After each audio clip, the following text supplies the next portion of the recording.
दिंडोरी तालुक्यातील वणी परिसरात द्राक्ष उत्पादक हतबल, द्राक्षबागेवर फिरवली कुऱ्हाड।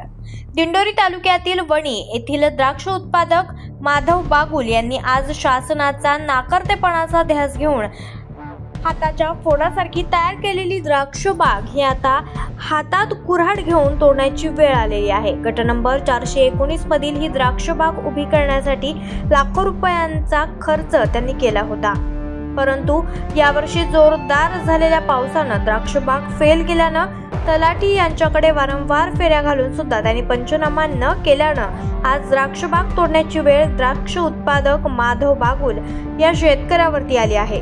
तरी शासनानं ज्यांच्या खरोखर बागांचं नुकसान झाले आहे अशा शेतकऱ्यांच्या बांधावर जाऊन पंचनामा करण्याची मागणी द्राक्ष उत्पादक शेतकरी बागुल यांनी केली आहे।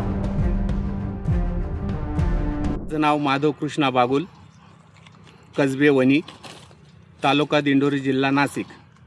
मी इथला शेतकरी 419 गट नंबर हा 1 तारखेला याची छाटणी घेतलेली होती।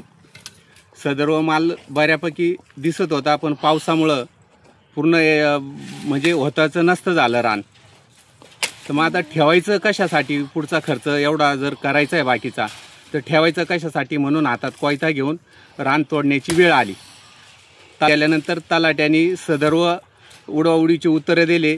पंचनाम्याला काय आता मुदत संपून गेलेली आहे, एवढा वेळ काय करत होते प्रत्येक शेतकऱ्याला कळतच नाही केव्हा तलाट्याकडे पंचनामा होतं। हा समक्ष तलाट्याने बांधावर प्रत्येकाची पंचनामा करावा शेतकऱ्याची, ही माझी तलाठी तात्यांना कळकळीची विनंती आहे। आमच्यासारखी माणसं जातात तरी तर तलाठी तात्या नाही म्हणताय, तेव्हा बाकीच्या शेतकऱ्यांच्या किती व्यथा असतील त्या वेगळ्याच आहे। बागाला तसा एकरी मंडपला 6 लाख रुपये त्यावेळेस खर्च आला होता। बाकीचा खर्च जर म्हटलं तर शेतकऱ्याचा खर्च अफाट, शेतीला खूप अफाट असतो, त्या खर्चाची तुलना करता येत नाही आणि त्याचं मूल्य पण माफ करता येत नाही खर्चाचं। शेतकरी एक खताची गाडी घ्यायची असली तर किती पैसे लागतात, काय लागतात, मजुरी, नुसती एक खरड छाटणी करायची असली तर एकरी 6,000 रुपये खर्च येतो। त्याशिवाय तिथून पुढं जेव्हा मालनी छाटणीपासून तर त्याच्या पावडरी चालू राहता, जोपर्यंत पोगा पास होत नाही तोपर्यंत शेतकरी खर्च करतच राहतो। तुमची मागणी काय? माझी तलाट्याला एकच मागणी आहे का ज्याचे खरोखर प्लॉट गेलेले त्याचे खरोखर पंचनामे करावा तलाट्याने, बांधावर पंचनामे करावे। ज्यांचे काहीच गेलेले नाही किंवा असं जर बोललं तर थोडंसं चुकीचं वाटतं ते बाकीच्या शेतकऱ्यांनुसार, पण ज्याचे खरोखर बाग गेलेले त्याला त्याचे कष्टाचे पैसे, त्याला काहीतरी नुकसान भरपाई काहीतरी शासनाने करावा, ही माझी विनंती आहे। मी संदीप सीताराम सूर्यवंशी, राहणार कसबे वणी, तालुका दिंडोरी, जिल्हा नाशिक।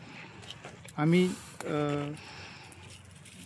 कृष्णा बागुल यांच्या बागेत असताना काम करण्यासाठी आलो, तर त्यांनी आम्हाला हे जे बागेचा प्लॉट फेल गेल्यामुळे आहे ना, त्यांनी तोडायला लावला आहे, तर आम्ही तोडायला सुरुवात केली आहे।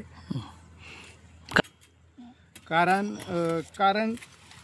हे बघा, एक सुद्धा काडीला घड नाही, एवढी आम्ही मेहनत करून सुद्धा काड्या फेल गेल्या सर्व बागांच्या, तर त्याच्यामुळे बाग तोडतो आम्ही आणि त्यांच्या म्हणण्यानुसार आम्ही हा बाग तोडतोय आणि तलाठी तात्याने पंचनामे करावे सर्व शेतकऱ्यांचे, कारण की ज्यांचे प्लॉट फेल गेले ना त्यांचे तात्काळ पंचनामे करावे बा, असं आमचा म्हणण्याचा उद्देश। लोकनायक न्यूज